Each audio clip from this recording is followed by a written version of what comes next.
రాష్ట్ర ప్రజల సంక్షేమానికి టీడీపీ అధినేత నారా చంద్రబాబు నాయుడు సూపర్ 6 పథకాలను ప్రవేశపెట్టారని ఆత్మకూరు నియోజకవర్గ టీడీపీ అభ్యర్థి ఆనం రామనారాయణ రెడ్డి అన్నారు. ఆయన ఎన్నికల ప్రచారంలో భాగంగా సోమవారం మర్రిపాడు మండలంలోని ఇర్లపాడు, ఇస్కపల్లి, రాజులపాడు, చిలకపాడు, శెట్టి సముద్రం, ఏపిలగుంట గ్రామాల్లో పర్యటించారు. ఈ సందర్భంగా ఆయన మాట్లాడుతూ ప్రజలకు లబ్ధి చేకూరాలన్నా, రాష్ట్రం అభివృద్ధి చెందాలన్నా సైకిల్ గుర్తుకే ఓటు వేయాలని అభ్యర్థించారు. ఇర్లపాడు గ్రామం నా సొంత గ్రామం. ఈ గ్రామం బిడ్డను. ఈ గ్రామానికి మాకు అనుబంధ సంబంధం ఉంది. మా తండ్రి గారు ఈ గ్రామాన్ని అనేకసార్లు గుర్తు చేసేవారు. స్వర్గీయులు తిరుపాలు గారికి నాకు చాలా ఆత్మీయ సంబంధం ఉంది. ఈ గ్రామానికి వస్తే మొదట గుర్తొచ్చేది తిరుపాలు అని కొనియాడారు. చంద్రబాబు నాయుడు అధికారంలోకి వస్తే వాగ్దానాలు చేసిన సూపర్ 6 పథకాలు ఖచ్చితంగా అమలు చేసేదానికి కృషి చేస్తారని క్లుప్తంగా వివరించారు. దీంతో పాటు తాను ఆత్మకూరు శాసనసభ్యులుగా పనిచేసినప్పుడు చేసినటువంటి అభివృద్ధి కార్యక్రమాలను వివరిస్తూ వచ్చారు.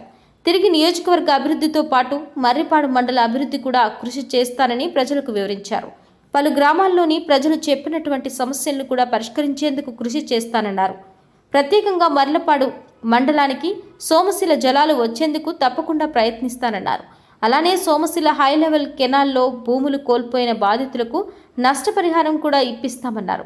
మర్రిపాడు మండలంలో ఎటువంటి అభివృద్ధి జరిగిందో ప్రజలే గుర్తు చేసుకోవాల్సిన సమయం ఆసన్నమైందన్నారు. ఆయా పంచాయతీల్లోని ప్రజలు ఆనం రామనారాయణ రెడ్డికి పూలమాలతో ఘన స్వాగతం పలికారు.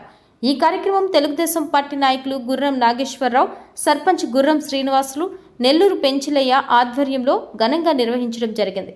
ఈ కార్యక్రమంలో మాజీ సర్పంచ్ గుర్రం పెంచిలయ్య, ఇస్కపల్లి, గాలిబోయిన శ్రీనివాసులు, తెల్లయ్య, మాజీ డీసీసీబీ చైర్మన్ మెట్టుకూరు ధనంజయ రెడ్డి, ఆత్మకూరు నియోజకవర్గ జనసేన నాయకులు నల్శెట్టి శ్రీధర్, టీడీపీ మండల కన్వీనర్ ఆరికట్ల జనార్దన్ నాయుడు, పుట్టం బ్రహ్మానందరెడ్డి, మాజీ మండల కన్వీనర్ శాఖమూరి నారాయణ, మాజీ ఎంపీపీ కఠారి రమణయ్య, మాజీ మండల ఉపాధ్యక్షులు కోనంకి శ్రీనివాసులు నాయుడు, తాతిరెడ్డి వీరారెడ్డి, చాబోలు సర్పంచ్ పుట్టం శ్రీనివాసులు రెడ్డి, చిలకపాడు మాజీ సర్పంచ్ మధుసూదన్ రెడ్డి, బొర్రా సుబ్బారెడ్డి, శెట్టి సముద్రం, దోర్సాల రాజారెడ్డి, పులుకొల్లు బ్రహ్మయ్య, ఏపిలగుంట టీడీపీ జిల్లా ఉపాధ్యక్షులు Galiboina Lakshmi Narsaiah, B Srinivasulu Reddy, CH Ashok Reddy, B Rajasekhar Reddy, B Raghavendra Reddy తదితర టీడీపీ నాయకులు, కార్యకర్తలు, అభిమానులు పాల్గొన్నారు.